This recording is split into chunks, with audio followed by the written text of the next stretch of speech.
Good evening, everybody. Happy weekend. Welcome back to Blackstone Fortress, episode 3. Cue the fake applause that I'm still not going to edit into the recording. And Wow. yeah, we have a bit of a pared down crew today. We've got Ryan and Colleen are gone. They've abandoned us, and we hate them. I'm gonna make sure that they know, because They're on a penitent crusade. It's fine. They're the away team. I'm picturing Colleen cosplaying a Sister of Silence and Ryan's locked in a cage. It's just got a little label on it, says the black shit. I think their car's not black, unfortunately. Darn. It would be too perfect, you know? Hmm. The universe can only conspire to perfection so many times. And then Nate's running late, and I think that is it. So for tonight, it's just myself, Chris, aka Snowy Night Owl, and Mark, and Coda, aka Limerick. Hello. So What, I don't have an AKA? You don't need an AKA, because I'm not ever going to accidentally call you something other than Mark.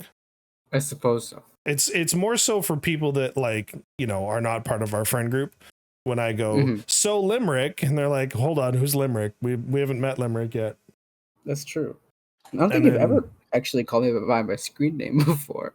I will be honest, your screen name is too hard to shorten without sounding like I'm referring to you as like a gangster rapper.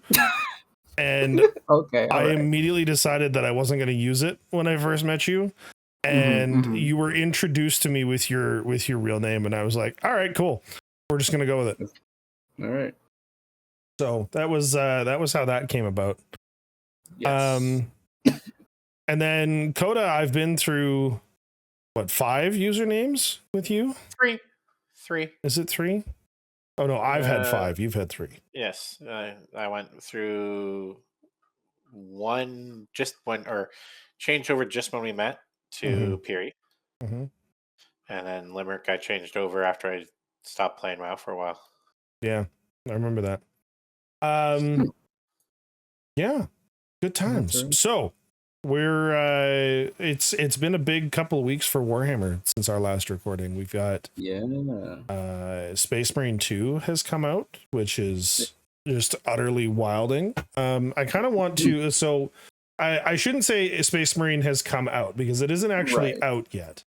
And which we know because you two nerds are not playing as much as I have been up to my eyeballs in this game. Yes. The official release date is in the 9th. The 9th, yeah. It's on Monday. So interestingly, so Steam Charts isn't tracking players, which is disappointing. Let's see, Space Marine 2 play. I mean, it has a mostly positive review at 18,000 reviews. Yeah, so it's got its issues. I mean, launch, obviously they've struggled a little bit with servers. Crossplay is broken completely, to the point where if you have crossplay enabled and you are playing entirely in a lobby that's on the same platform, all PC, all PlayStation, all Xbox, having crossplay enabled will still break the lobbies. And it breaks lobbies to the point where, so Pilsh and I were trying to do co-op. I got kicked out of his lobby halfway through a mission. It sent him back to the battle barge, gave him access to the second mission without telling him he'd missed the back half of the first one. And then he made it up through and he finished mission 3. He logged off, he logged back in, it completed mission 1, which unlocked his pistol choices for him, which he didn't have. But then it reverted his progress on mission 3. So it was a little concerning. But then we figured out if you turn off crossplay, the lobbies work just fine. We don't have any problems. Awesome. So that was a thing. But by and large, the game's really quite good. Yeah, that's what I've heard and seen. I caught, I think, a couple minutes of your stream the other day. Having a good time with it. It will be one I get probably Monday. I just, life. Yeah, life happens. cars I break and recently you spend a bunch of money, and it is what it is. I just spent some money as well myself on Star Trekker. I'm very happy with this game. Need something slow and in space to bide my time. I will be getting Space Marine 2, rest assured. Yes, but I mean, it's been from what I understand, it's been well received. Mm-hmm. yeah, honestly, it's good. There's a lot of people that talk about the commentary that I've heard from some people is that the story loses momentum when the second enemy that's not Tyranids shows up. No spoilers, I promise. Yeah. Next podcast, spoilers. Yeah. But and the argument is that like one of the big strengths of this game is because the swarm engine makes Tyranids feel like Tyranids. And I 100% like being swarmed consistently by 20-30 Hormagaunts at a time, and there's 2 or 3 Tyranid warriors that are in there causing problems, and you've got Termagants shooting at you from the other side, and it's utter chaos. It feels like you're fighting Tyranids. It feels really, really good. And the second enemy type doesn't do that because they're not Tyranids. And the one article in particular that I was reading, but I've heard the sentiment sort of echoed in other places, was saying that as soon as that swarm behavior is gone, the game loses a lot of momentum and steam. And I'm like, I feel like you're wrong, because the second enemy type is just as hard for different reasons. And I can't really get into what those reasons are without, spoiling what the enemy type is. Right. Right. I think the thing is, it's pushed a lot of PR into the Tyranid swarm. Yeah, right. That's also showcasing. So I think the big thing is when you're buying a game with the mentality of, it being a 40K version of Starship Troopers or a 40K version of the best parts of Helldiver, and then halfway through the campaign or however far through the campaign, it shifts into being what Space Marine 1 was more like, from what I heard. A little bit. Which was still amazing, but you expected that. So the issue is that I think a lot of people got it into their head that this game was going to come out and it was going to compete with games like Starship Troopers and Helldivers, and it doesn't. The Space Marine 2 is a very linear game. The levels are linear. It's about, like, you can kind of explore within those levels, and there's little things hidden here and there, but by and large, the operations in particular, the 6 operations that you get when you go to the end game, feel a lot more like a strike from Destiny 2 than they do a mission from Helldivers or anything like that, where Helldivers is like, here's a map, get your shit done and get out. Right. Space Marine is, you've got this path that you follow, and there's enemies in the way, and you've got an objective to complete, and you've got to get from point A to point B, and then you've got to, kill the Hive Tyrant, shut down the McGubbin, whatever. I think if people took it as a Space Marine version of Darktide, it might have been received differently. And that's where I was going with it, is that this game delivers on the 40K fantasy that I feel like Darktide missed. Like, Darktide very specifically is like, we don't want you to be Space Marines because it's really hard to deliver on the Space Marine fantasy without making either the game too easy or the game too hard. And I heard conversation from the developer that during dev, they actually originally had planned this game to be 4-player co-op instead of 3-player. But they're like, in order to make Space Marines relatively like lore faithful for their power level, we couldn't render enough enemies to make the levels hard with 4 people on the map. And well, because of how they made each class, the moment you allow a 4th dynamic in there, it's not just an extra person, it's all their abilities. Yeah. And that's just it. Like, it is.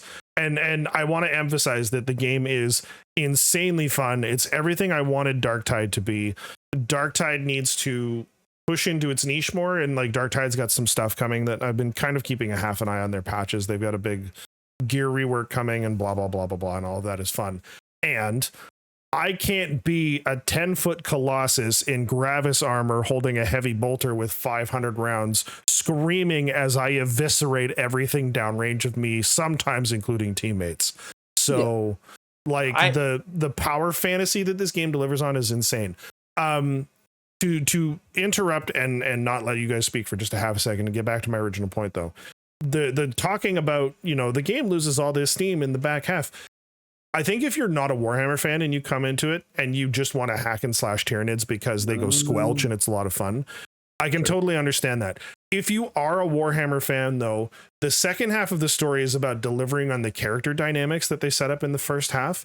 And those character dynamics are in part entirely rooted in who Titus is and where he's been, as well as delivering sort of a payoff for the bad things that have happened to Titus, which are really only impactful if you understand the wider implications of things like him being sent to the Death Watch for 100 years, right? And him being a Black Shield. So if you care enough to understand a little bit of the lore and you get invested into the characters, the back half of the story feels like a payoff of all of the work that you've put in, particularly the final mission. The final mission is so good, and I will fight anyone that says that it's a bad mission. It is an hour and a half on veteran difficulty. It is a long mission. The final boss fight is like 20 minutes by itself. It is so much fun. And I'm honestly, as much as I'm happy that the operations are not recycled story missions, they're actually, you play as one of two other squads that Titus gets command of to do secondary objectives that they actually reference and talk about during the story in the operations, which is so cool. It's so cool because you're like, oh, that's right. In this part of the story, I was off doing this and I heard about what this squad did and now I get to experience it. It makes it easier to, explain why you've got, a Reaver, a Sternguard veteran and a Gravis heavy gunner doing a mission together, right? That makes sense. All this kind of stuff. Anyway, so as a Warhammer nerd, and if you're here listening to this, you are a Warhammer nerd or your family of a Warhammer nerd, and you can appreciate this. As a Warhammer nerd, the story is really good, and I'm looking forward to what else they do with it. And the one twist that comes up at the end, I did not see coming at all. It absolutely knocked me sideways, and I just mind blown. I'm so excited. Okay. As a quick follow-up, because I've been asked this question a couple of times by people that I play games with that aren't Warhammer people that kind of want to get into it. And Warhammer as a hobby is very daunting in terms of playing it and also lore, just decades of lore. I have been posed the question, which game should I pick up that would be great for me to sink my teeth into the lore as a first-time person? Do you think Space Marine 2 would fill that the best of all the Warhammer games that have come out so far? Or would you recommend something else? Yes and no. I'm gonna answer that with a different question. A big part of it is 40K is broad enough in scope that there isn't going to be really anything that's a good lore 101. Right. And that would be the first thing. So if I was asked this question, the first question that I would ask back is, what's your favorite type of game?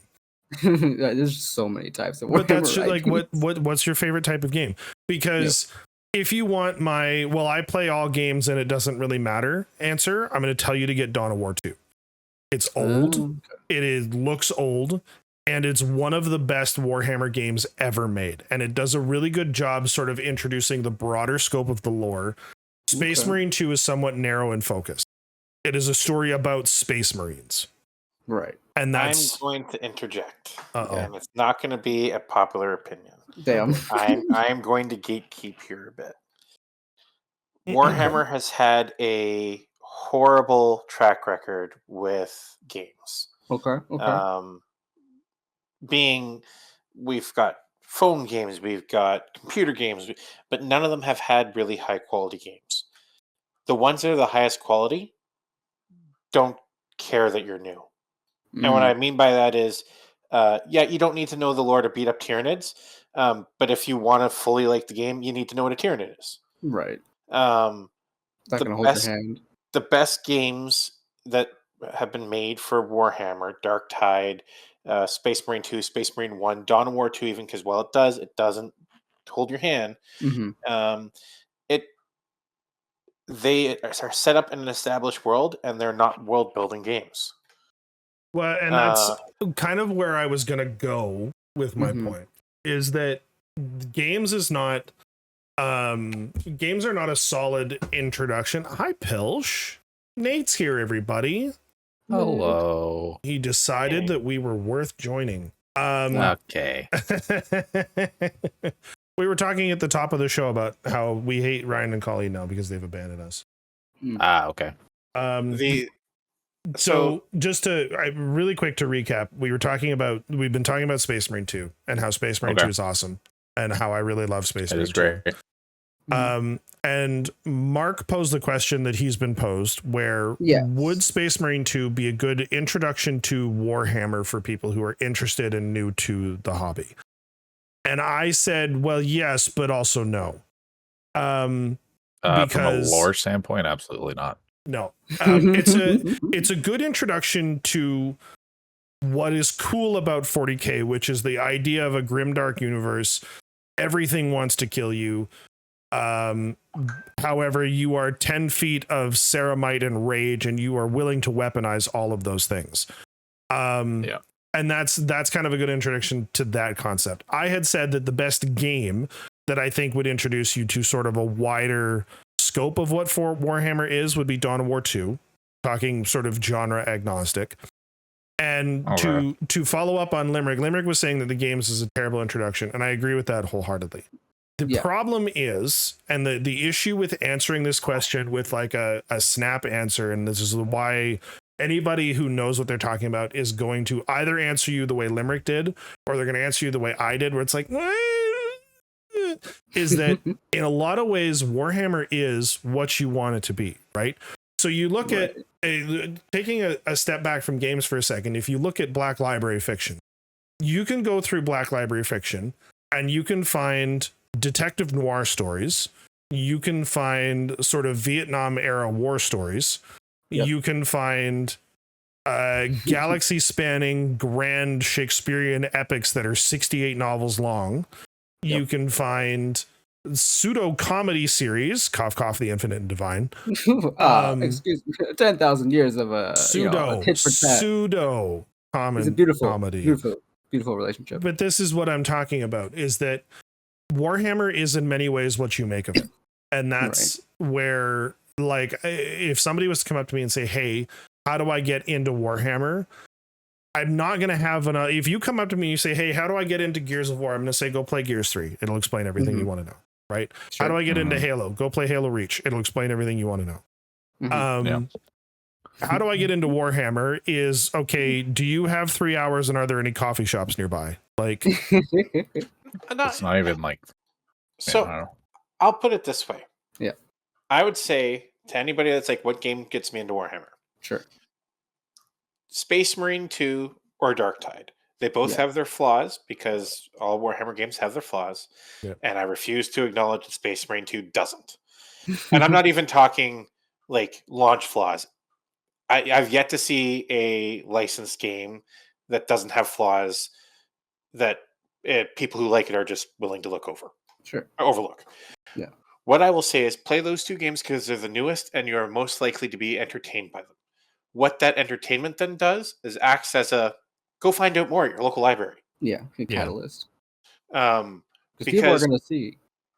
You're going to go, okay, Titus was an Ultramarine. What is an Ultramarine? How do I find that out? And then I'd go Google Ultramarine, man. Yep. People are going to see Space Marine 2 and be like, hell yeah, I want to play as John Space Marine and go figure out what the hell this is. It's just giant. Pretty sure Titus is John Space Marine, and you're going to learn exactly what you need to learn to play the game, and that's about it. And this is what I love about Warhammer. That's all you need. Yeah. On tabletop, in a game, in a novel, you can pick up the Horus Heresy pretty much anywhere after the first 3 books. Like read the first 3 and then skip to the last 3. You don't need to know the rest. Yeah. Because nothing is predicate on the fact that Fulgrim killed Ferrus Manus. Yeah. It's just a nice fact to know. Whoa, bro, spoilers. Nothing is predicate on that. There's no greater detail to that isn't explained by the book you're reading. Yeah. But I mean, there will be certain moments where who is it? Is it Valdor is talking to Ferris Manus's decapitated head, or is that Russ? What the fuck? No, that's Sanguinius. Oh, that's right. Sanguinius has this whole conversation with But he's not talking to his decapitated head. He's talking to the spirit of Ferris, and Ferris acknowledges it and tells him the backstory. Huh. Oh, I forgot about that part. Like they're talking on the vengeful spirit, saying, "Hey, I'm not really here," and the Sanguinius is like, "Yeah, I know. Our brother killed you." And so you don't need to know how that happened. Like this is the one thing that the Black Library does amazingly well is exposition. It wants to tell you its story, but it wants to tell you its story in a way that you want to read the other books because you heard about it somewhere else. Yeah, I like that. That's nice. Curiosity. Like one of the main points about one main character in the Horus Heresy is that he goes psycho for a bit. Okay. I've never read one of those books, but that is a major character development in him. Want to know how I learned that? Because in book 65, he talks about how he's about to slip back into that and how he hadn't been like that since exposition. Oh my god. But not in a way that feels like it's dragging because I didn't read those books. Yeah. And when I do read those books, now it explains that. And I'm like, oh, sweet. Yeah. No, and that's where like the answer to your question, Mark, is how do you want to start?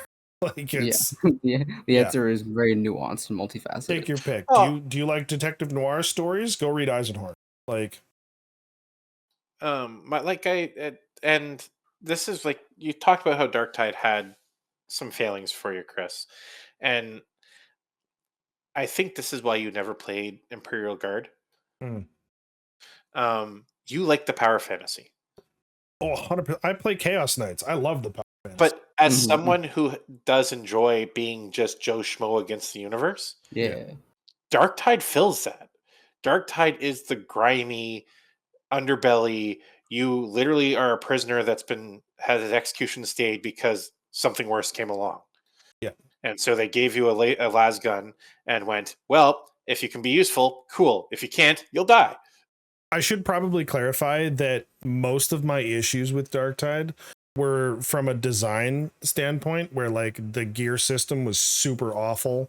Yes. And the missions were really repetitive and the matchmaking was horrible. Necessarily the game. It wasn't the set dressing. It was sort of the foundational functionality. It was they took Left 4 Dead 2, put it under a 40k skin and didn't improve on it. Well, but like the part that I'm going to try not to turn this into a rant. I'll keep it brief. The part that really pissed me off about Darktide, and like I had all of this faith and I was super confident, is because it was Fat Shark and they were coming off of the utterly wild success that was Vermintide 2.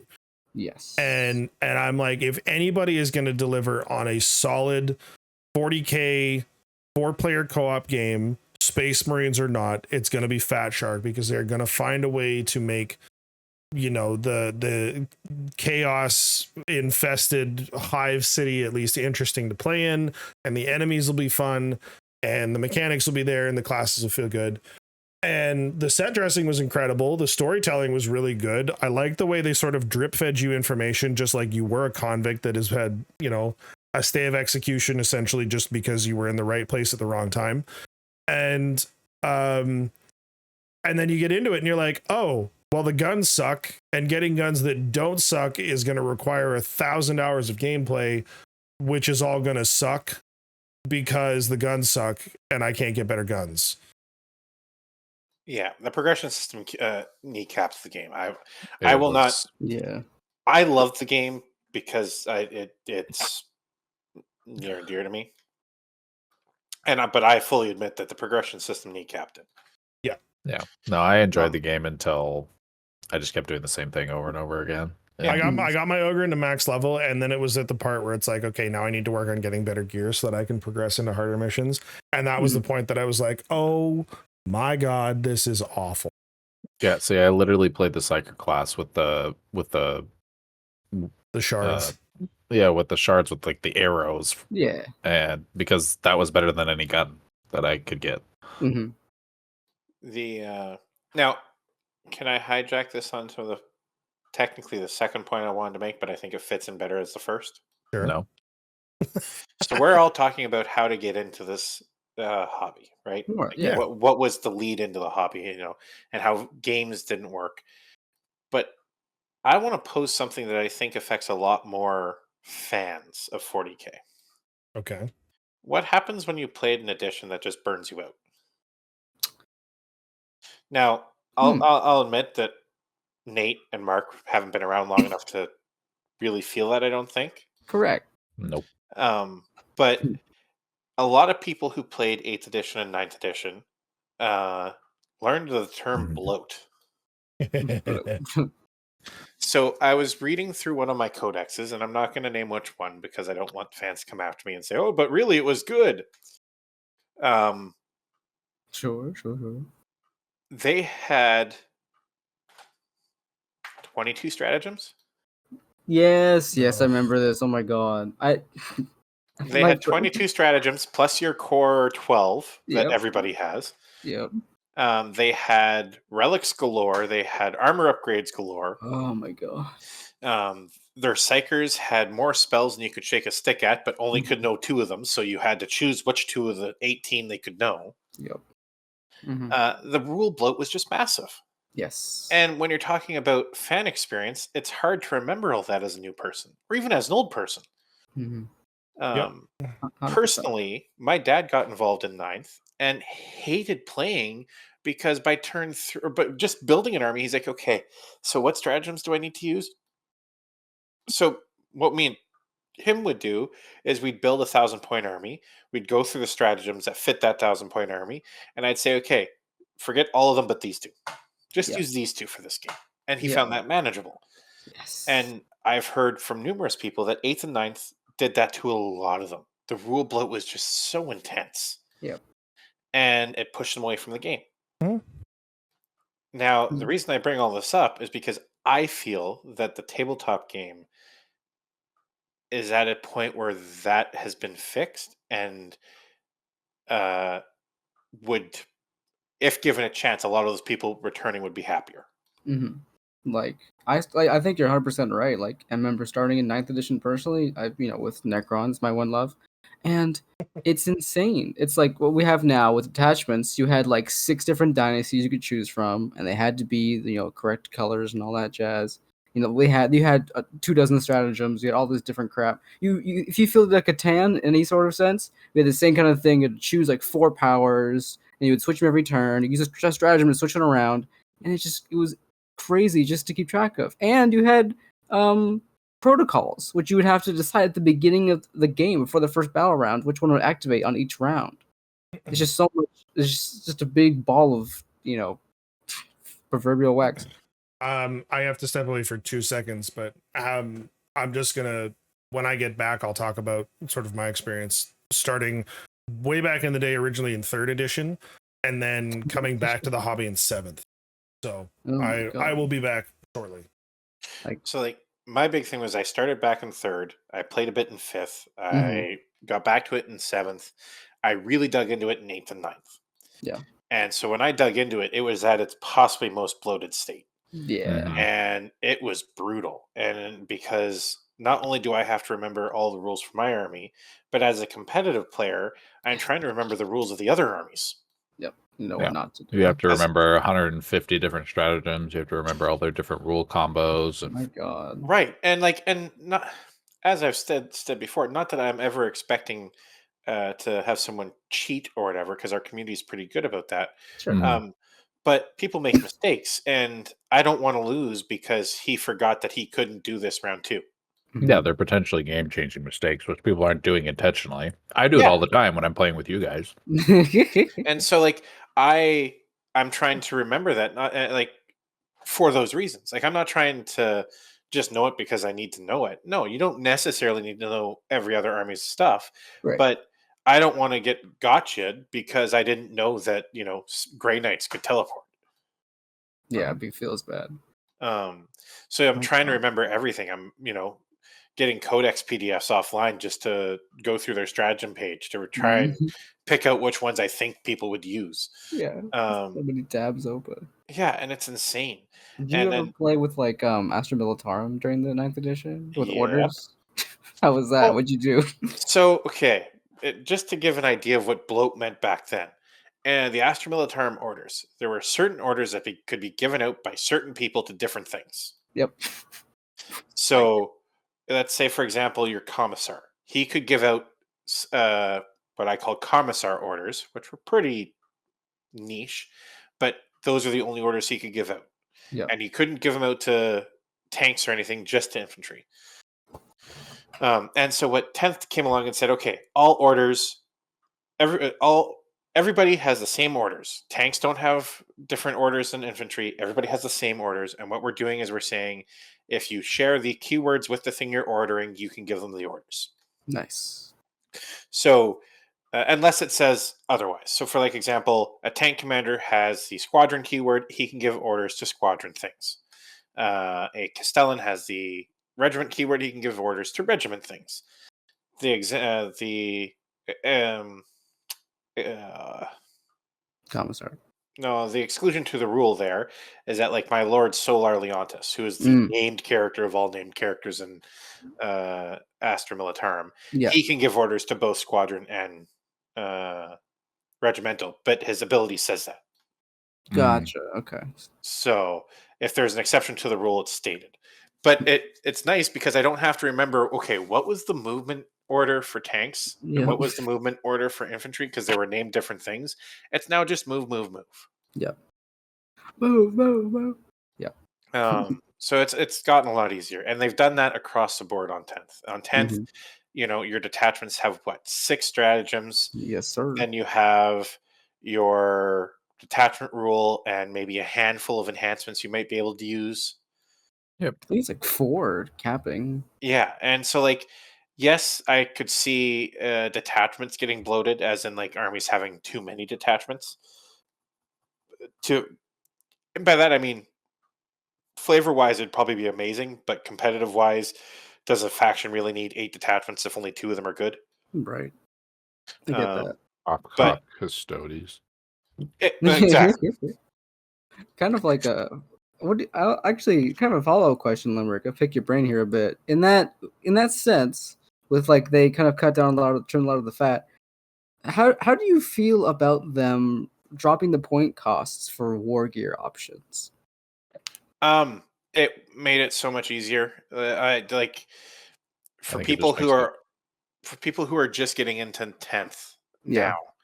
now. You don't understand that when you built an army, if you had a unit of Space Marine intercessors with a sergeant who had just a gun, that would cost you X. But if you gave that sergeant a power fist, it costed you Y. Now it's just Now it's all the same. Now, according to them, they've accounted for that. So that they said most people are going to pick the most powerful item. We're just going to give the point cost for that. Mhm. So there's no reason not to take that power fist anymore, unless, of course, you are a lore flavored player who's like, well, no, my sergeant wouldn't have a power fist because they're tasked with being backline defense, and power fists are frontline weapons. right. Right. But in a competitive scene, it made it so much nicer because you didn't have to cherry pick 25 points off something to try and Yeah. get a plasma pistol on your sergeant. Mhm. I And get that. when they took it away from, because at first at the end of 9th, they took it away from Astra Militarum. Yeah. They were the only army that they took it away from, and I was like, that makes so much sense because a squad of Cadians could have 4 special weapons, and like literally the point difference between a squad of Cadians with no special weapons and a squad of Cadians with the best special weapons was like a 35-point difference, and you're doing this 5 times over. Mhm. So you're Just a trying to big make up 150 points somewhere. Yeah. Brutal. And that's just the best ones. If you wanted flamers on someone, that would be only 5 points. But if you wanted a plasma gun, that's 10. Yeah. So they've done it so much nicer now. Yeah. I Um, agree. I would like eventually, and this is gonna sound bad, I like eventually for it not to be an option. Oh, yeah? I'd like it to be that you know the Cadian squad that you're fielding has 2 of this and 2 of that. And like I know that makes it difficult because but flamer options are better for this. Nobody uses the flamer. All those upgrade kits that they just released. No, nobody uses the flamer. I'm sorry, it's a strength 3 weapon. It doesn't matter that it doesn't hit. It doesn't need to hit that it auto hits. It's a strength 3 weapon. It doesn't wound, yeah. It doesn't wound. It doesn't. It does 1 damage. Strength 3. No AP. No, thank you. When you're giving me the option of a plasma gun or a melta gun, no, I'm not taking the flamer, especially when my freaking unit has grenades. Yeah. So I'd like it for them to finally be like, okay, realistically, who takes the flamers? Nobody, except for sisters. So we'll give them the sisters. Yeah, give them the sisters. You know, salamanders get decent flamers, right? Well, but you're bringing not eradicators. You're bringing aggressors for that. Yeah, And that's true. Frankly, so you have 2 data sheets for aggressors: one Boltstorm aggressors and Firestorm aggressors. Mm-hmm. And have them pointed differently, and maybe they have different abilities now. I'd rather see more variance in that regard. So, like, for example, who is it? Tau. Right now in 10th, all their suits are broken into different units. Yeah. So instead of having the ability to have one suit unit have a billion different weapon options, you now have 4 different suit units that have different options. Yeah. Okay. I'd like to see that, because then you could see possibly more difference between them. Whereas, let's say, a Purgation Sisters unit could have a bonus to having a flamer weapon. Okay. And then maybe I say Purgation, just it's the shooting grenade arm unit, but whatever. Like, the Fire Sisters now can re-roll wound rolls of 1 on their flame weapons, and then the Melta Sisters can, advance and shoot or whatever. You know what I mean? Like, you can now. Those units seem to be more impactful because they're fit to their weapons. Yeah, you're not Very trying specifically, to. You're not trying to fit the weapon to the unit. Otherwise, right. I think that would be honestly a pretty neat design, kind of bottom up. And I think it would also benefit, like at that point. So when you do that and you float out the units or the data sheets, to reduce bloat, get rid of the baseline one where it's the many options. Just throw away that. So now you have 3 heavy weapon sister squad data sheets. Well, okay, do you really need 3? Like, statistically, is anybody bringing plasma guns with them? If they can have plasma guns, or is that just a thing that you put in the sprue? Mm-hmm. And if they're not, then maybe we don't need to bring them. I'm all for, and I know that people are going to say, "Oh, but I like my sisters with the plasma guns. It makes them flavorful." Okay, but you'll live without them. Yeah. Well, and that's the thing. Like, still have them. Just run the melter rules. Like, I'm all for proxying. Sure. It's a Game Workshop plastic. Yeah, put the flamers on them or the plasma on them. Paint it up like plasma for all I care. Just run the data sheet the way it's supposed to run. Right. Yeah. Yeah. Honestly, overall, I agree. 10th edition has just become a really, really nice, really concise edition. I have very limited experience, but I think that this kind of is a really great time to get into 40K tabletop. Personally, my one issue with 10th, and I'll say this to be transparent, their codex releases have been awful. Yes. Well, I won't say it's been feast or famine. Yeah, it's been either you get an amazing codex or your army's at the bottom of the trash heap. Yeah, like and because of that, the middling armies right now are the ones that don't have codexes. Yeah. Like Death Guard, they're 54% win rate because they don't have a codex. Yeah, because they haven't been touched yet. Because they work the way that they work. It's just fine. And so that has been my complaint with 10th, is that at this point I'd almost rather not get a new codex, and that sort of sucks because you always want something new for your army. That's the point of the hobby. Right. But as I have said to Mark many times, with the way that the meta works and with the way the FAQs work, a bad codex is just one FAQ from being fixed if they Yeah. decide to do it. So It's so wrong. As long as they like, and that's a kind of a gripe I have with 10th edition, but it's kind of like a tertiary thing. I have my own codex that I have physically. I had to buy it. I got my code on the app. It's great. I use it when I go out. That information in the app for the stat lines, the data sheets, sometimes they're updated. They're updated with new point costs. But if there's a rata for the stratagems or for the characters, not all that comes across. It's like my overlords, my Necron overlords still say the old "my will be done" thing, where I reduce the stratagems cost to 0 instead of by -1. Which changed in the recent errata for Prior Nexus. Yep. So it's like, and I feel that since the official Games Workshop app or platform, it should be in their best interest. They should have the ability to make those changes because they can change the points just fine. So, like, when they get something gets a codex and then there's FAQ after it, I want to see more engagement in that front where it's more. I don't want to have to remember and reference like 2 or 3 or 4 different supplements just to get the correct rules for my army. Want to know what I want? What's that? What you got? And this is, I've thought about this long and hard. Codexes should have 2 things in them. Mm-hmm. At the very back of the book should be a code that I put into Warhammer Armory, Warhammer 40k, Mm-hmm. and it gives me access to all the data sheets, stratagems, enhancements, everything that is, as you said, updated as per every errata. Yeah, it's no brainer. The rest of the book, lore. The book should not have any rules in it. Okay. It would. I think they'd be a little bit hard pressed to include more of that lore content in that case. Which Well- I'm all for. Bring back lore from the old books.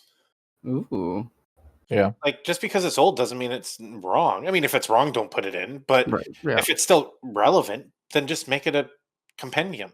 Yeah. The reason I want that is because, as you said, books get outdated with errata. Their app can not. Yeah. They can choose to make their app relevant. And then what they do is, because the app costs money to use fully, if you put in a code, it should give you 12 months. Okay.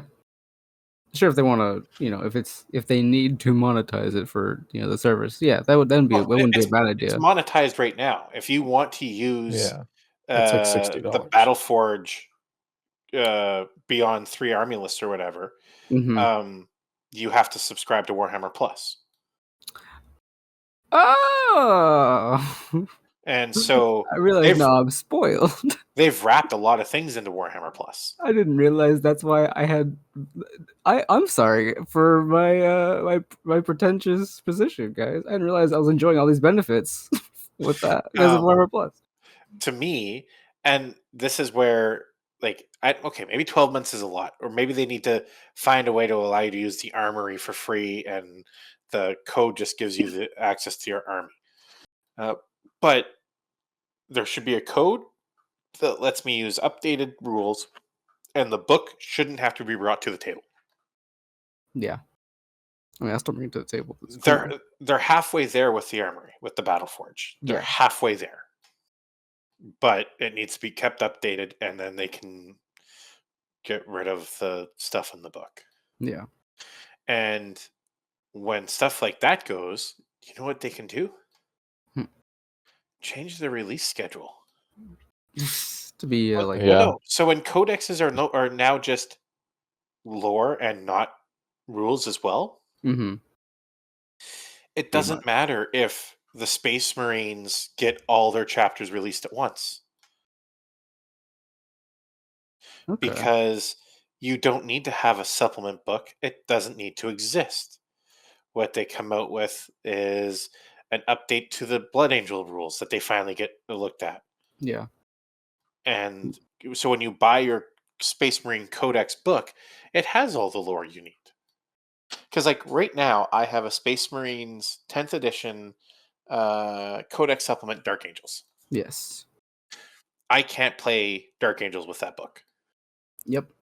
I need the Space Marine book. Right. So what is the point of that book? Mhm. Oh, to give you access to the Dark Angel stuff. Well, But I can't play them. it doesn't give you access. It gives me access to the 6 or 7 units that they have, but you Right. can't make an army out of those units. No. Marines, Space Marine players get kind of double whammy there every edition, eh? Oh yeah. Jeez, If you're a fan of the Blood Angels, the Dark Angels, at one point the Ultramarines, the Iron Fists, the White Scars, you're screwed. They're milking. Iron Hands, anything. Whew. Yeah, I've been spoiled, I guess. Jeez. And like you see, they've gone too far in some regards. The Harlequins have been gutted since they lost their codex. They deserve it. Yeah. They deserve it. And like a couple of months or weeks ago, or a couple months ago now, I think, when they finally fixed the Adeptus Mechanicus codex by releasing a gigantic errata for points and datasheet changes. It's like I hope those changes were reflected in the app, or else I have to bring pages and pages of errata when I go play. Yeah. Yeah. So to sum up everything for Mr. Chris, who's back now, the 10th edition has made things a lot nicer, and we'd all like to see their app be better supported. Yes. I just like to see them embrace digital distribution. Yeah.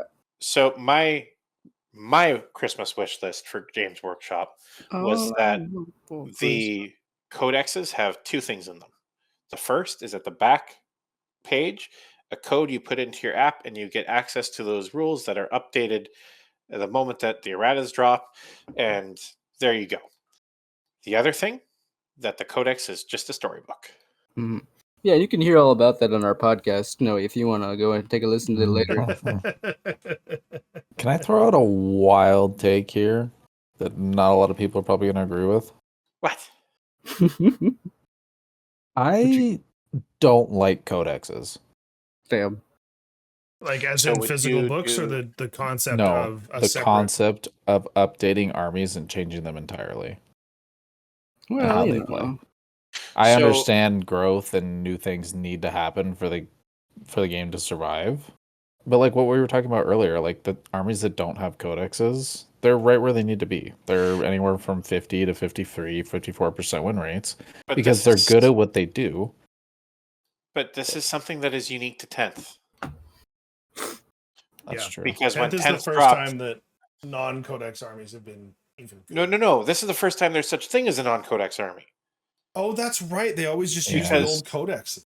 If you played in 9th edition before your codex came out, you were using an 8th edition army. Yeah, that's true. Yeah, and as someone who played Astra Militarum, and their codex was the second last one to exist, I played all of 9th with an 8th edition army. Yeah, how many months was the 9th edition codex for Astra Militarum even useful? Like 6, maybe? Yeah. Come on, Waves Workshop. So I do like the idea, Nate, and I'd like to see that when they drop the 11th edition, they get index armies and they move towards that. But yeah, for the first time, like this is the first time where that could be a thing, because like I said, prior to 10th, if you used an old or a non-codex army, you're using rule set from the 8th. Yeah. So my main issue is like they take what an army is good at and they almost seemingly like they just try to gut it and make it so you have to play the armor in a different way or you won't succeed. Like Death Guard, I'm like whenever that eventually comes out, I am very curious to see what they're going to do with it. Because I feel like it's not going to be at all the same army that it was before the codex. The gap between your experience with codexes for armies that you've played in 10th and what the normal codex experience is, I know it's very limited. Well, it's wider than you think. So okay, I'm going to show my age a little bit here. When we started playing back when I was a teenager, we started playing in it was like 3rd or 4th edition. I don't even remember. And I remember literally nothing of it. What I do remember is coming back to the game in 7th edition as an adult, and getting into 7th edition with my brothers before anybody else in my circle had sort of picked it up. Because I think it was with 8th edition that you and I started talking about 40K, right, Coda? Yes. Yeah. And that experience going from 7th to 10th edition, so 4 editions net total, 7, 8, 9, 10. I think the core rules have gone really far in favor of playability. I think they've lost a lot of the granularity that made certain, and from a competitive standpoint, I'm sure they're worse. But the granularity with the technical rules of, like, you know, armor size or different armor values for vehicles and weapon facing cones and even, you know, scatter dice and blast weapons and that kind of stuff. That granularity, I think the better way to phrase it is going from 7th to 8th, it felt to me like the game lost a lot of its character because everything felt very samey all of a sudden. And then as I sort of adjusted to how much easier it was not having to have the core book open at all times through all of 8th, I realized why they had changed what they changed, and I've come to sort of, you know, I don't miss scatter dice so much. I mean, I didn't really miss scatter dice in the first place, let's be honest, but they served a necessary purpose with blast templates. It feels like the core rules, and I'll agree with Limerick's statement, the core rules are probably in their most solid state that they've ever been with 10th edition. Army rules, I like the indexes. I like codexes because I think on paper, the idea of a codex is it's supposed to present to you alternate ways to play the army.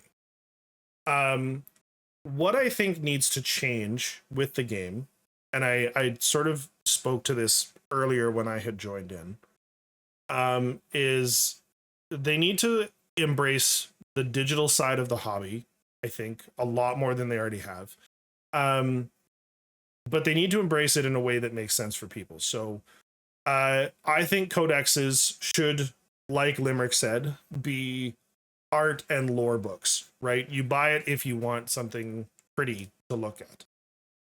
I think what they need to do is when they release an edition, so assuming they start this for 11th edition, okay, they need to focus on digital rules. So you can buy a core rule book and it has the core rules in it, or you can spend a third to a half of the price on the digital rules, right? Mm-hmm. And for forever and always, the basic rules PDF needs to be free, but the basic rules PDF is 3 pages and my core rule book is like 150 pages.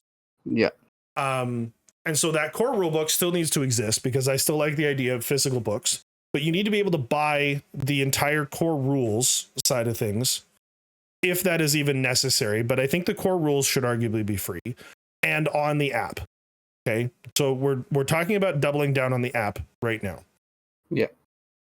Then the indexes all need to be free, right? Every army has a free index detachment. All of those are in the app and available as PDFs for those who don't want an app, right? Yeah, that's a thing. Then when an army gets their codex, they need to release a $10 army supplement or whatever the fuck you want to call it in the app that is however many additional detachments, and the index detachment stays free forever. Because that's my other issue with the way codexes are being handled, is that the index detachment is no longer available and is therefore removed. If you're talking about even just from an accessibility standpoint, if there is forever and always one detachment for every army that is freely available to anyone who wants to play, and they can make edits to it, it's all digital. You don't have to have 7 different PDFs that you're referencing back to. The digital rules need to be maintained as they do these competitive patches, which again is a fairly new thing. And oh boy, do I love that. but digitize this, right? Stop making me look in 4 different places for things. I should be able to go to the app and get everything that I need for my 1 free detachment and my free core rules just there, right? Yeah. And if I very specifically want to play Null Maiden Vigil for Custodes, I buy the $10 Custodes unlock in the app, and then I've got the other, whatever it is, 3 Custodes detachments. My counter argument to that, I agree with 98% of what you say.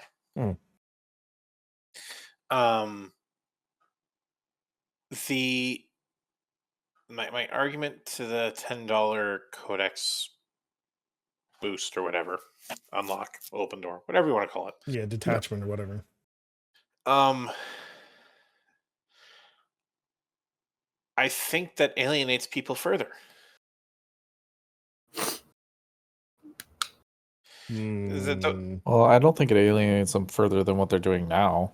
As soon as an army gets a codex, you can't look at them on the app. Like, you can look and see the pictures of the like models. Yeah. As soon as you click on them, you can't see anything. Yeah, the rules are entirely gated.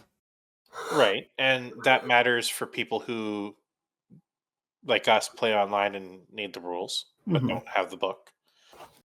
But while that's a growing part of the community, it's still a small one. Let's be real. But what I mean by that is now I have to buy the rules for my army and the lore separately. But only if you want the lore. But who doesn't? Like that is the nice thing about the Codex right now. I need you to appreciate that there is a large percentage of the player base that doesn't. And particularly for new players that don't want to have their rules gated behind a $60 book, of which they're not going to use 40 or at least 40% of. Yeah, I mean, I don't know the lore behind 95% of the armies. And even the ones I do know some of the lore for, I probably don't know probably 85% of the important stuff. It's worth stating that I don't think that the lore is worthless in any way, shape, or form. I think that 40K's lore is rich and it's complex and it's in-depth and it's great and people should engage with it. And there is a notable percentage of the player base that could not care less about the lore. They want their cool little soldiers. They want them to behave the way that they want them to behave, and they just want to know how to get them on the table and play. Army men. Yeah, maybe. But like, I'm not. The codexes should be cheaper than they currently are because there's going to be less of them.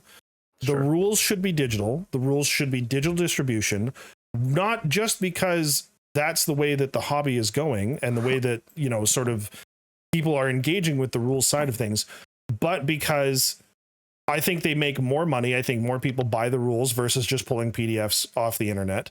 That's the other thing.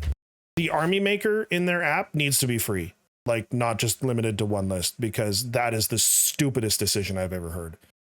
Yeah, Mark. Yeah, I didn't realize. Okay, I'm sorry.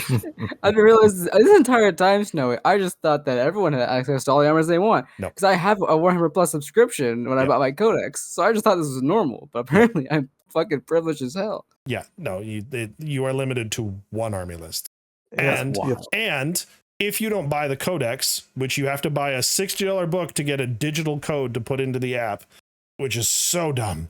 If you don't buy the Codex, then your free list, because the detachment gets paywalled as soon as the index detachment gets paywalled as soon as the Codex comes out, you lose the ability to engage with the app. They are actively pushing people off the app. Hold on. Are we sure on that? I'm 100% sure. Positive, because I had a list. For what army? Custodes. I had a list for the Custodes. But the name, but this is part of what I'm arguing, is that index detachment should forever and always remain free to access. That'll be nice. Well, I have to. Sorry, I have a sick kid and a sick wife, so I have to sort of emergency BRB. 1 second. Oh, this poor man. And he's not wrong. I mean, I get what he's saying. I think it was an unintended incident, less than a decision to push away. Yeah, I get that. I can understand that from like a company wide, like. Oh yeah. pushing something out like that. Mm-hmm. But I don't know. Yeah, it'll players will just have to adapt otherwise and just seek out information online and they'll find it. And that's not what Games Workshop wants. They're very IP Right. protective. So Yeah.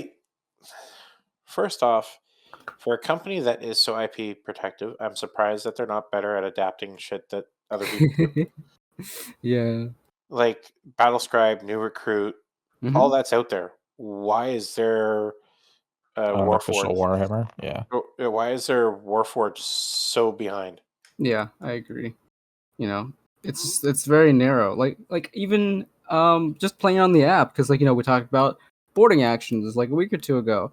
I can't make a boarding actions list on the app. I don't know if the boarding actions book has a code with it or anything, but Nope. my only options are Incursion, Strike Force, Onslaught. I can't make a boarding action list at all. Yeah.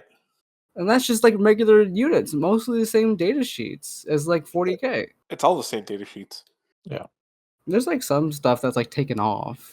No, so what it is the way they word it, or the way it works. It's all the same data sheets. Yeah. What ends up happening is certain abilities get taken away in your detachment. Yeah. So it's a detachment rule that takes the ability away. And like I would love a format in the app, something that would show me which ones are taken off easily, so I don't have to reference it all the time. But in any case, I feel bad for Chris. Chris is missing our podcast right now. It happens. Without him here, though, I do want to sort of segue into my next point. Yes, we can get to the. Since everybody's here except Chris.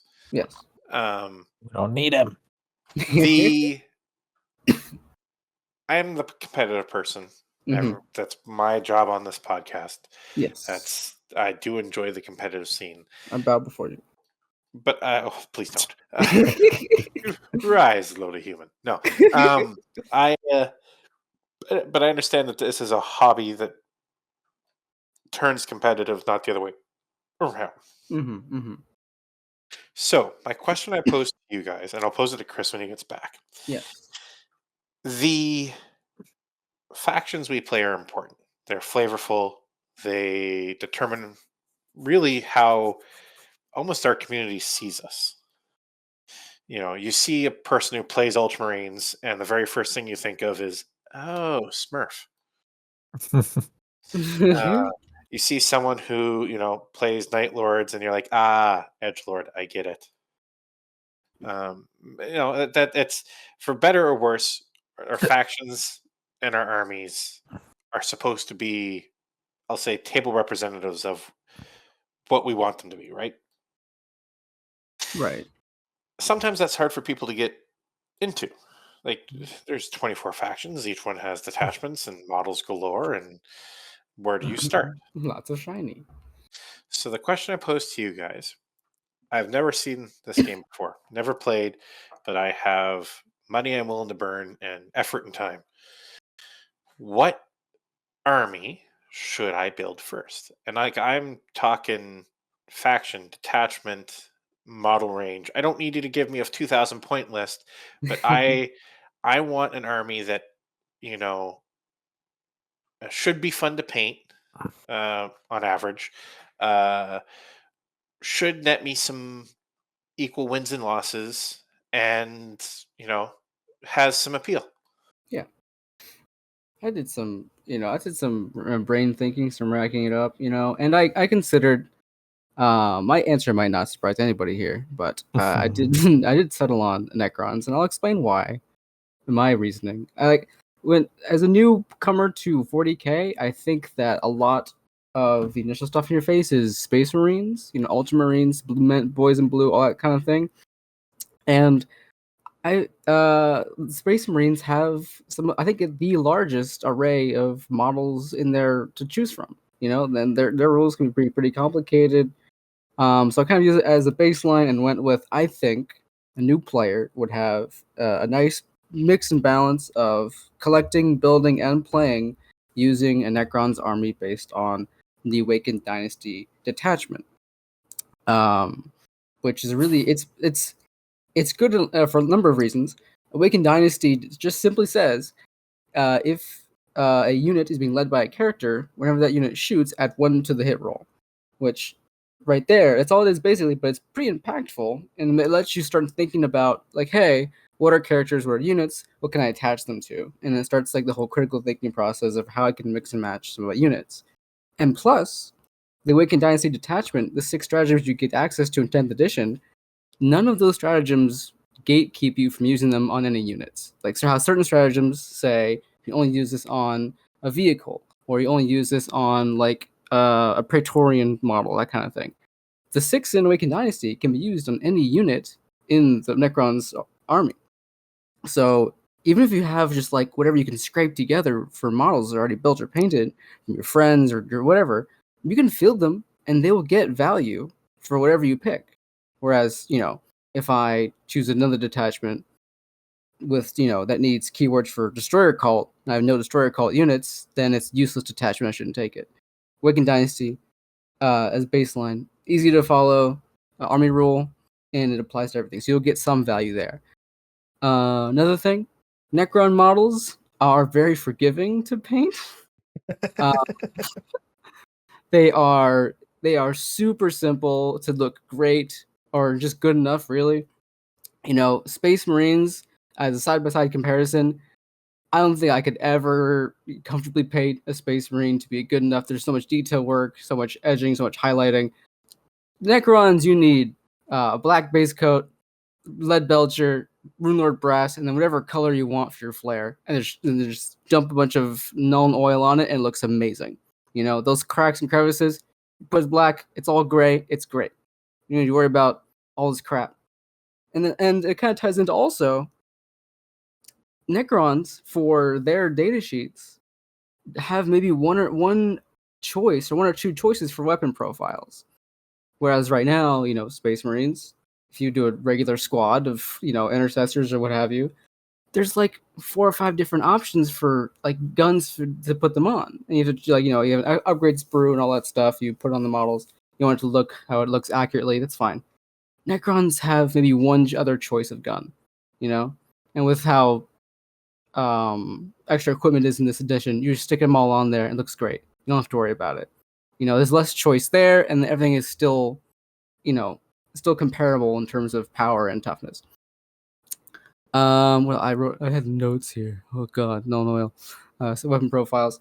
Their model range is really decent. It's diverse. It's one of the more popular like Xenos / antagonist armies. They've been a number of box sets that are now floating around. So there's definitely a lot of available model range to pick up, just even secondhand. And the model range is really diverse. Space Marines. I keep comparing Space Marines. Most people's first idea of 40k Space Marines. You could have an entire army of Space Marines that's just you have like maybe 10 different units, and they all look like a normal Space Marine. As a silhouetted figure. This guy's got a big gun. This guy's got different armor. They all look very much the same, I think, and I would burn out very quickly on painting those. Necrons have a lot of really interesting, different, diverse profiles for their model range. Their vehicles are really unique. Their warriors are really cool. And I just think that from painting and assembling perspective, that kind of mitigates the paint fatigue a bit. Because it's always interesting whenever you're building.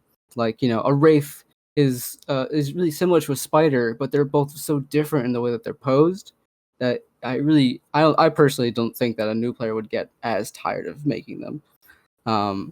And to kind of top it all off, the army rule of reanimation, I know it can be kind of annoying to play against, where right now, at the beginning of my turn, my command phase, I bring back some of my models to the table from any different units that are missing some.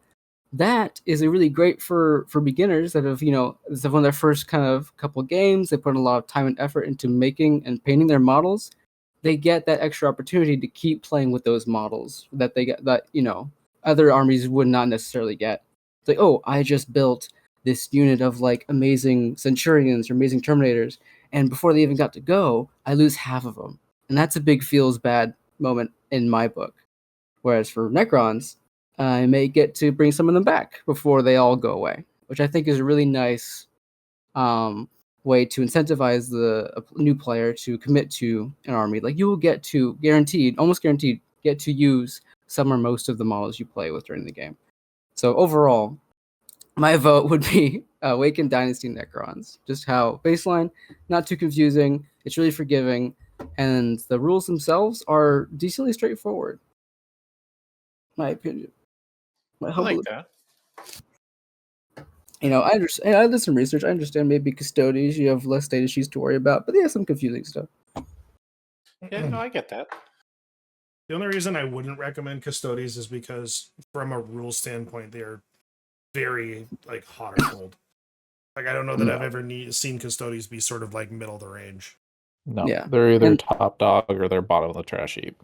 Yeah, and I feel like Necrons have kind of stayed middle range, maybe a little bit up for, bouncing around different editions and data sheets. It's so Ironically, cute that you didn't play 8th edition. I'm sorry. Ironically, the reason I wouldn't tell anybody to go custodies has nothing to do with how they play.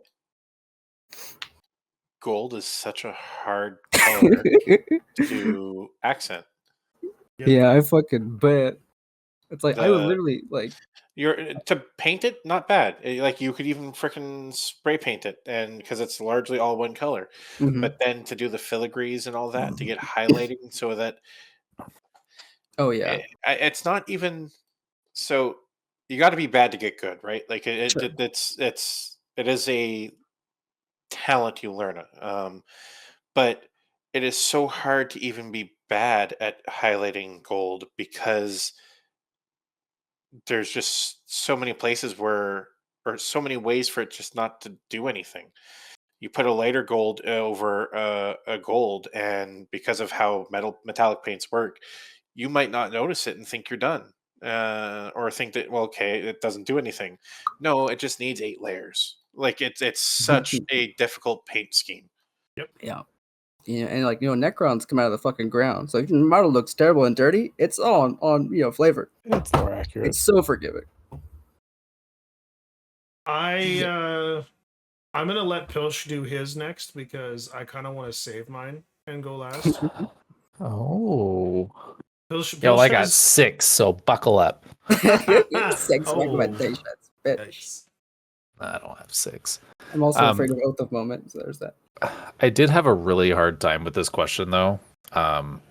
If anybody listening doesn't know, I have a really hard time sticking with an army. I think I've gone through 10 or 11 different, probably half the armies you could play. I've went through them since I've started playing.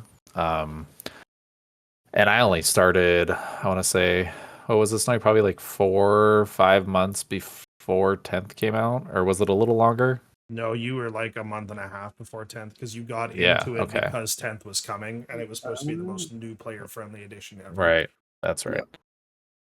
So I was gonna go Custodes for this, and then I would have picked Custodes if it was pre-Codex, regardless if they were bottom of the trash heap or really good. Sure. Because I do think there is still some merit to Custodes, whether or not their win percentages are awful. You can still win with Custodes against certain armies. It's a completely matchup dependent when it comes to that for them, in my opinion.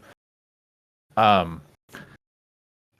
thought about Death Guard, but I don't think they're a super new player friendly, just with how many different things they have going on all at once that you have to remember and try to capitalize on. I still have issues with them, and they're probably probably my most played army. I still have issues remembering things, and I had to make myself a checklist, and I still forget things. So, what I actually ended up deciding on, I decided on Tyranids, and I decided on 2 detachments. Now, this is completely from my own personal opinion. I don't enjoy 4 of the detachments they got with their codex, and they all have to do with basically like a horde style Tyranid army. The 2 that I enjoy are Crusher Stampede and Invasion Fleet. My favorite is Crusher Stampede. A caveat to that, it is the worst detachment by far. for all of the detachments for Tyranids. Yeah. But I still have success with the detachment when I play it. It all depends. This detachment, you have to really. It's a lot of give and take. I want to say you have to fine tune your lists to make them work. I really enjoy the big creatures from Tyranids, so I try to shove as many big monsters into my list as I can, and then if I have room, I throw in chaff. I really like to play with midboard control and trying to hold objectives, and just by pure force moving people off the board. Okay. I still maintain that Crusher Stampede has arguably the easiest fix of any like not good detachment right now. Literally all they have to do is make either Carnifexes or Tyranid Warriors a troop, like a battle line choice, and instantly it's good. Yep.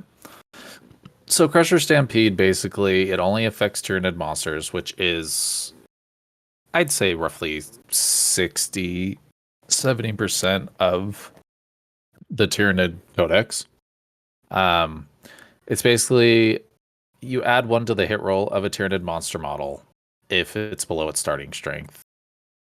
Or, sorry, it's add 1 to the hit roll if it's not below its starting strength. If it's below its starting strength, you also add 1 to the rune roll. And now if you are at your starting strength, because they buffed it because it was awful before, it adds 2 to the objective control of the models. So something that would say a Norn emissary without the objective control buff, it would be, instead of I think 6 or 4, I think it's 6 now. It just makes the army harder to play against, because if you don't, you really want to focus fire this army down. Emissary But is it's 5 really to 7. 5 to 7. Okay.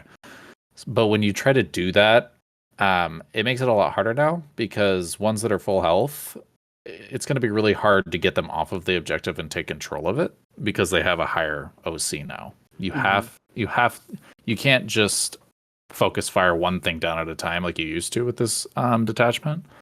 It makes it more difficult to play against for sure.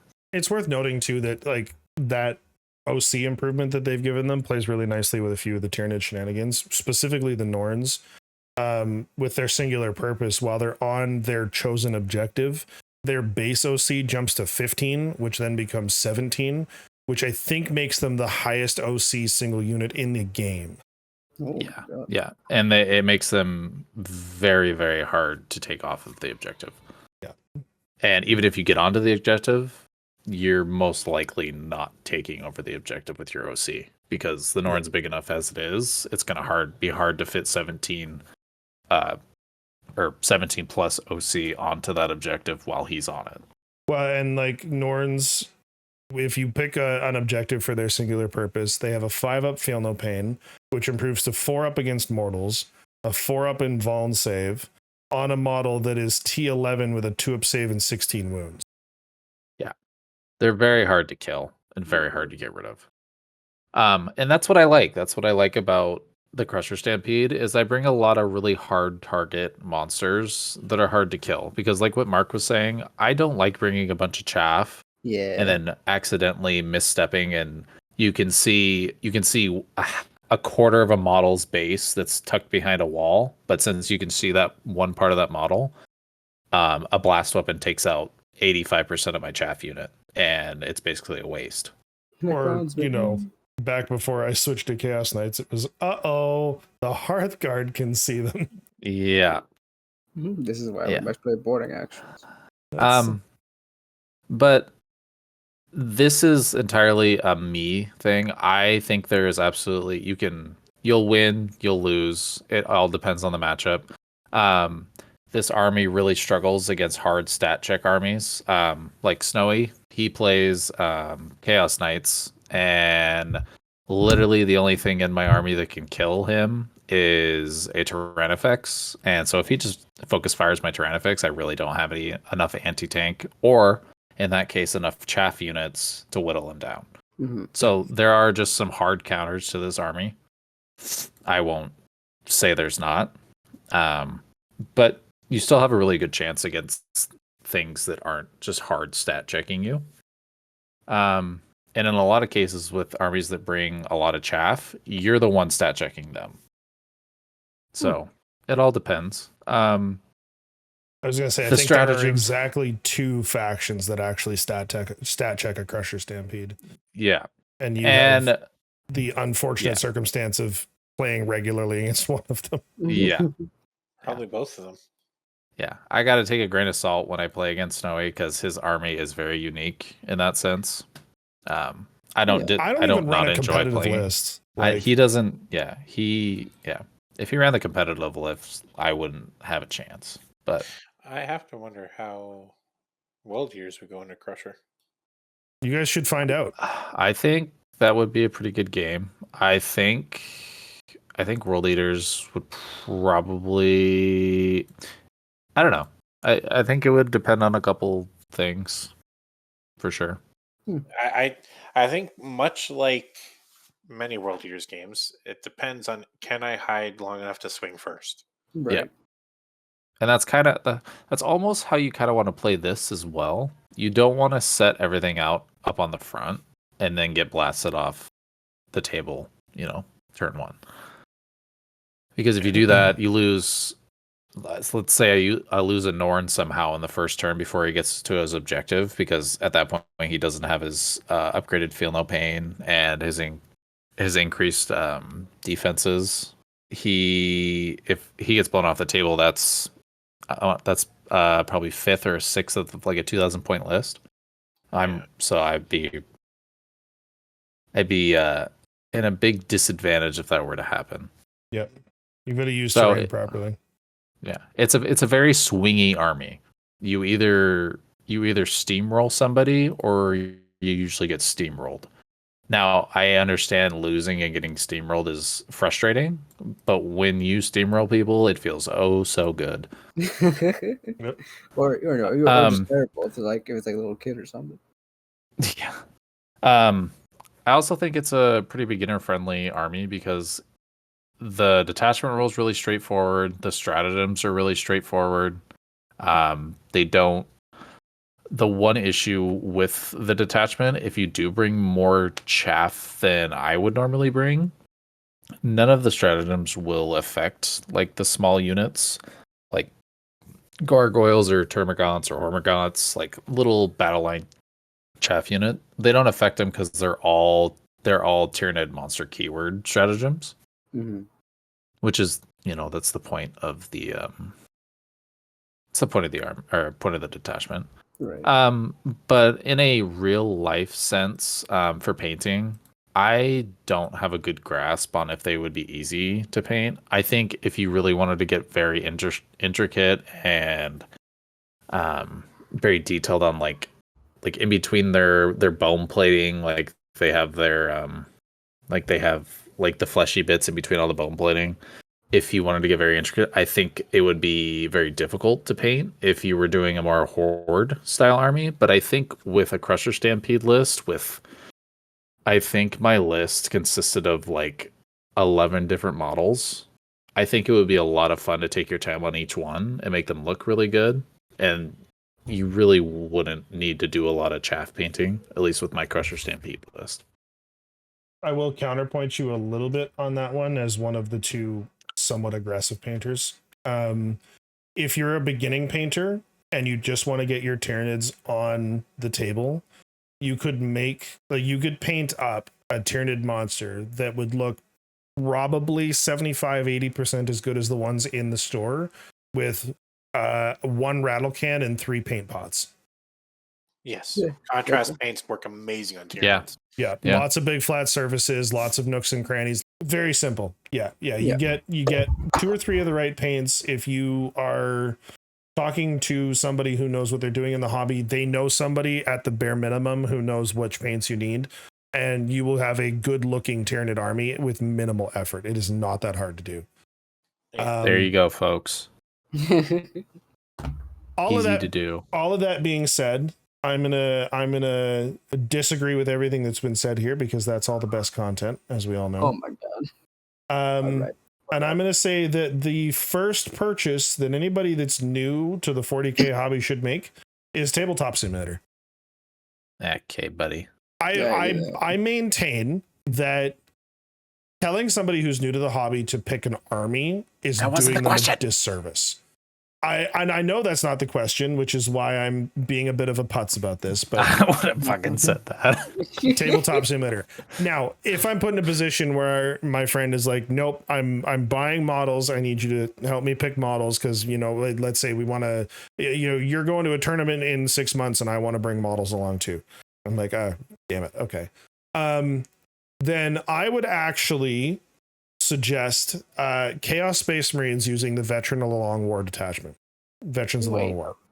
Wait a minute. Chaos Space Marines terrible with trim. I would like to point out two things. One, I'm the first person that has not recommended an army that I play, so get bent. Oh my god. Okay, buddy. And two, at no point was I told that this new list for this new player has to be like tournament competitive. It just has to be able to hold its own in casual games. Exactly. Veterans of the Long War is arguably the simplest detachment ability, or the simplest detachment that is still usable and performs pretty much regardless of what models you want to buy. Because all it does is you pick an enemy unit that you don't like, and until the end of that, and so at the start of every turn in your command phase, you pick an enemy unit that you don't like, and every Heretic Astartes in your army that attacks that target rerolls hits. That's it. It's simple, it's straightforward, it's easy enough to play. So they don't have to have a list of all of this stuff that they need to worry about, and it doesn't matter which models they've decided they want to get, which is good because I think from a player standpoint, the Chaos Space Marines have they have the widest and shallowest pool of viable units to bring, where we can talk about things like the Necrons that have like one or two weapon options. Chaos Space Marines still have that, but their individual troop choices are quite a bit more durable than Necrons, reanimation protocols notwithstanding. You've got access to good survival stratagems with whatever their version of Armor of Contempt is. You've got some strategic plays that you can do with whatever that ability is where they sometimes hurt themselves, but they get to be more scarier. Dark Pact. Dark Pact, that's the one. So you've got Dark Pacts that let you play offensively if you want to. You play really aggressively. You've got things like Vindicator tanks that are the safest tank in the game, basically, because they can still fire their very scary big blast weapon in melee. So it's not even like you can shut them down by charging them. They are still going to blow you off the table. They are fast when they need to be. They are tough when they need to be. You've got choices. And I think choice is the single best thing that you can offer a new player, particularly choice that is sort of equally viable across the board, right? I look at Tyranids and I look at what you're saying, Pilch, where you're like, don't bring any of these chaff units. And it's like, well, okay, but you need chaff to screen sometime. And I look at I agree. The Necrons and Necron vehicles. Some of my favorite Necron models are by and large just kind of worthless. Monoliths aren't any good. Triarch Stalkers haven't been seen in God knows how long. Doom Scythes are just free points for the enemy. Yes. And so you're still pointing new players towards army lists where it's like, well, yeah, you can play this, but you still have to play it the right way. Chaos Space Marines, if you bring them to a casual game at your local friendly game store, it really doesn't matter what you bring. You're at least going to put up a fight. And so you're not ever going to get out and out steamrolled unless you're playing somebody who you should not be playing as a new player. Yeah. All right, not bad. I understand. Okay, I like that. That's good. That's Okay. The tabletop simulator thing had me a bit worried at the top, but I can't even disagree with that. Yep. Like this bitch.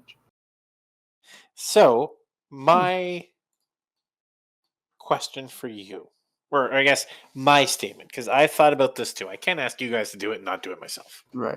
We have to know what the right answer is, Limerick. Well, I don't think there is a right answer because Damn it does really depend on, like There's we a right said, answer, and it's Tabletop Simulator. God damn it! Oh, shut up! No, because Tabletop Simulator doesn't do one thing. Uh. You can't paint it. I can't put the models in my mouth, Snow. No, you can't paint it. And I'm sorry, there has been plenty of armies that I've gone, this would be so sweet, and then went to paint one of the models and went, hell no. Which I should emphasize that another part of my disagreement with this question from like sort of a fundamental standpoint is that rules are temporary and models are forever. So don't pick your army based on what is like competitively viable now. Yeah. Well, that's why I said I'd get you even amounts of wins and losses, because if it's your first army, you don't want to lose all the time, no matter how cool your army is. No, I get where you tried to sort of soften that blow, but if you're out there and you're listening to this and you're like, I need to figure out what army I'm going to buy and I'm going to let these idiots tell me. One, you're wrong. Please stop. Two, don't pick your armies based on rules. Legitimately, pick what you think are the coolest models and then find people to play with who won't aggressively steamroll you with weird meta lists. Yeah. So, I've thought about this long and hard. Oh boy. I too am going to suggest a army that I do not play. I should hope so, because I know the armies you play, and boy, oh boy, you suggest either of those is going to shout you down. Please be Necrons. Please be Necrons. So, the army I suggest falls under the Space Marine category. Fuck. It's actually the Blood Angels. Guys, And I find Oath of Omen so confusing. the detachment rule, or the detachment that I'd suggest, is actually the Red Thirst, the Sons of Sanguinius. Oh. The reason I state this. So, Oath of Moment, the army rule, allows you to pick a target and reroll any, much like the Veterans of the Long War. In fact, Veterans of the Long War is just a dark Oath of Moment. Yeah. You pick a target, reroll all your hit rolls against that target. Sons of Sanguinius Red Thirst is after a charge is made, you add 2 to your strength characteristic and 1 to your attack. Between those two things, you can run a melee army, or you can run a ranged army, or a mixed army. In fact, it helps mixed armies because you're rerolling your hits at range, and when you do have to get into melee, it doesn't matter there either because you're buffing your characters and your models. The reason I'm saying Blood Angels, and for a hobby perspective, Marines are nice to paint. Yes, they have edge work. Yes, they have detail. Yes, that they can be very intricate. And that's one of the reasons why I also suggested Blood Angels, is because they have some of the most intricate models available right now with their new line. But that is how you improve. You can't be good without being bad first. That is a statement I make to every painter I've talked to. So your very first the combat patrol that you buy, you spray paint them all red, you field them that way.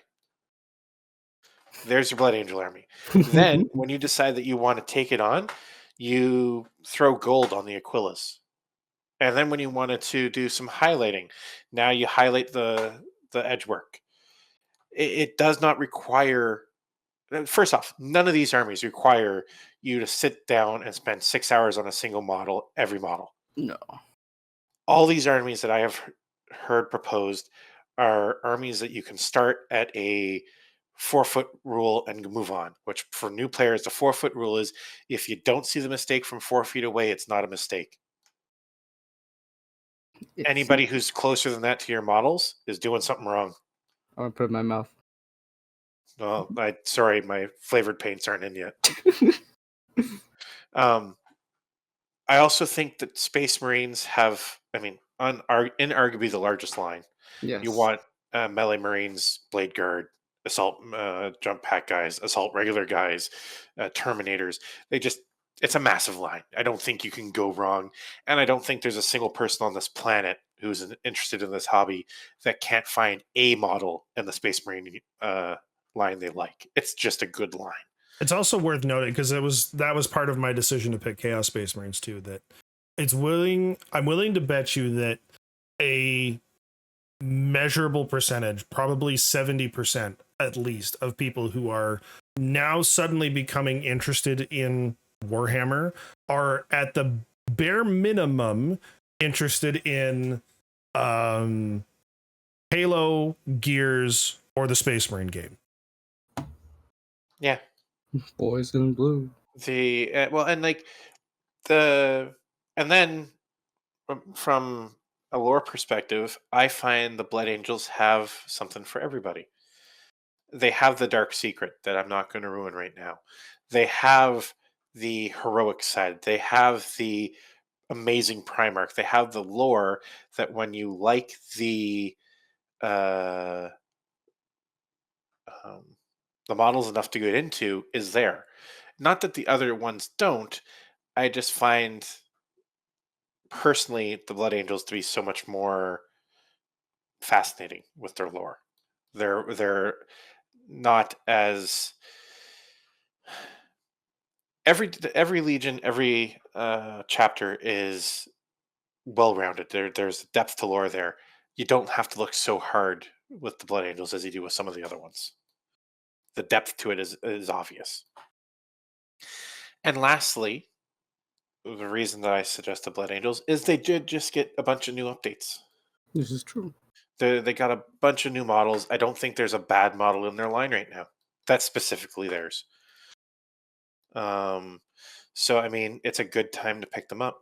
Do I think, unless you are a Blood Angels player at heart, do I think you're going to stick with them? No, you'll probably decide that, hey, I really like melee, so I'm going to go World Eaters, or I'm going to go Black Templar. But the problem with those two armies is that they can't shoot to save their life. I was going to say there's a tactical floor to playing them on the table. Yeah. If you decide that you don't like melee, but you really like the tanks that you're bringing because Blood Angels can bring tanks, now you're spread off into other armies that specialize in tanks that don't have the safety of being a Space Marine. Space Marines of any flavor are the gateway drug to Games Workshop. I suppose that makes sense. I know everybody hates saying it, but the Ultramarines are the centerpiece for a reason. Space Marines might not be amazing at anything, but they will never be bad at anything either.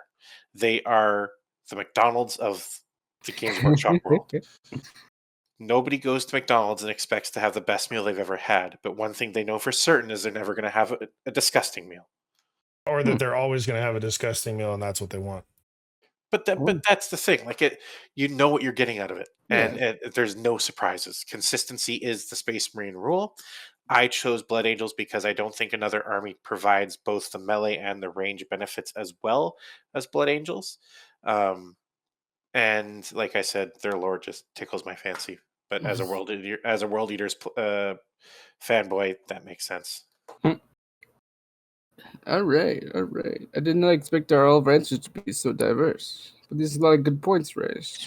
Well, and I think this ties very nicely back to the topic at the top of the podcast. 10th edition is the best time to come into this hobby at a game level. I don't know, I don't think it's any better than it was in 8th or 9th when Primaris was introduced for hobby level.